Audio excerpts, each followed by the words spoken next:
السلام علیکم ورحمۃ اللہ وبرکاتہ۔ عزیز طلبہ و طالبات، 40ویں دن آپ کو سادہ جملہ دیا گیا، قواعد کے حصے سے آپ کو سادہ جملہ دیا گیا۔ تو سادہ جملہ کسے کہتے ہیں ہم اس میں دیکھیں گے۔ تو سب سے پہلے آپ مثالوں کی طرف آئیے، مثالوں کے ذریعے ہم سمجھیں گے۔ دیکھیے، نصیبہ دادی اپنے گھر میں اکیلی تھیں۔ تو اس میں دو حصے ہیں، ایک ہے نصیبہ دادی اور اپنے گھر میں اکیلی تھیں، یہ دوسرا حصہ ہے۔ ایاز اور عرفان یہ پہلا حصہ ہے، چھت پر چڑھ کر ادھم مچا رہے تھے، دوسرا حصہ ہے۔ پچھلا دروازہ یہ پہلا حصہ اندر سے بند تھا، یہ دوسرا حصہ۔ یہ پہلا حصہ، اس موسم کے آخری گلاب ہیں، یہ دوسرا حصہ۔ اب دیکھیے، آپ دیکھ رہے ہیں کہ چاروں جملوں میں پہلا جو اسم ہے اس کے تعلق سے دوسرے جملے میں دوسرے حصے میں خبر دی جا رہی۔ پہلے حصے میں اسم ہے اور دوسرے حصے میں اس کے بارے میں خبر دی جا رہی۔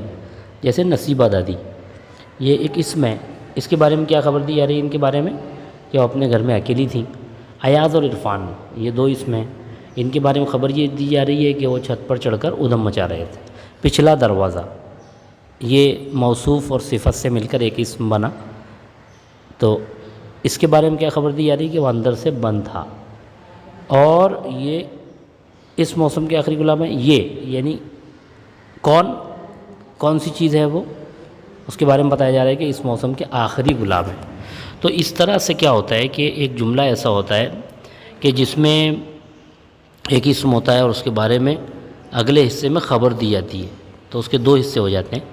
پہلا حصہ مبتدا کہلاتا ہے، دوسرا حصہ خبر کہلاتا ہے۔ مبتدا کہتے ہیں جس سے ابتدا کی جائے، جس سے شروعات ہو۔ تو چونکہ آپ دیکھ رہے ہیں کہ نصیبہ دادی، ایاز اور عرفان، پچھلا دروازہ، یہ تمام وہ الفاظ ہیں جس سے شروعات ہو رہی ہے، تو یہ مبتدا کہلائیں گے۔ اور اگلے حصے میں ان کے بارے میں خبر دی جا رہی ہے، تو یہ خبر کہلائیں گے۔ تو اس طرح سے مبتدا اور خبر سے مل کر سادہ جملہ بنتا ہے۔ تو اب دیکھیں آپ، یہاں پر پہلا جو حصہ ہے مبتدا کہلائے گا، دوسرا حصہ خبر کہلائے گا۔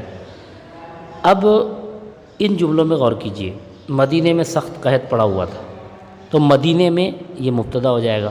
اس کے بارے میں خبر کیا دی جا رہی ہے؟ سخت قحط پڑا ہوا تھا، یہ خبر ہے۔ بھتیجے کے نام، یہ مبتدا، انہوں نے ساری جائیداد لکھ دی تھی، خبر۔ میں نے، مبتدا، مکان بنایا، خبر۔ میاں کھوجی کی رگے بہادری پھڑک اٹھی، میاں کھوجی کی رگے بہادری، یہ پورا مبتدا رہے گا، اور پھڑک اٹھی یہ خبر۔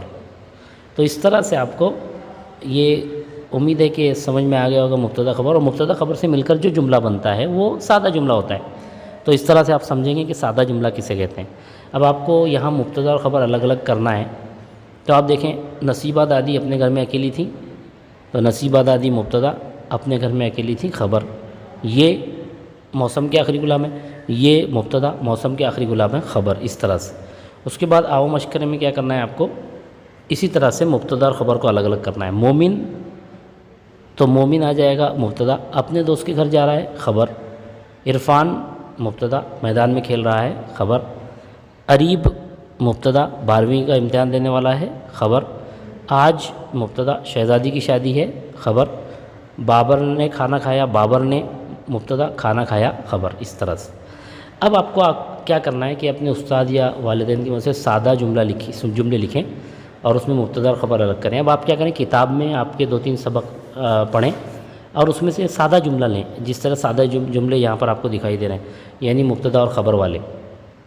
تو وہ سادے جملے آپ لکھیں، یہاں پر 5-10 جملے لکھیں، اور اس میں سے پھر آپ کیا کریں، مبتدا اور خبر کو الگ الگ کریں، جیسے یہاں پر الگ کر کے دکھایا گیا ہے آپ کی مثال میں، اس طرح سے۔ تو آپ اس طرح سے جملہ اوپر لکھیں، پہلا حصہ ادھر لکھیں، دوسرا حصہ لکھیں، اور مبتدا اور خبر لکھیں۔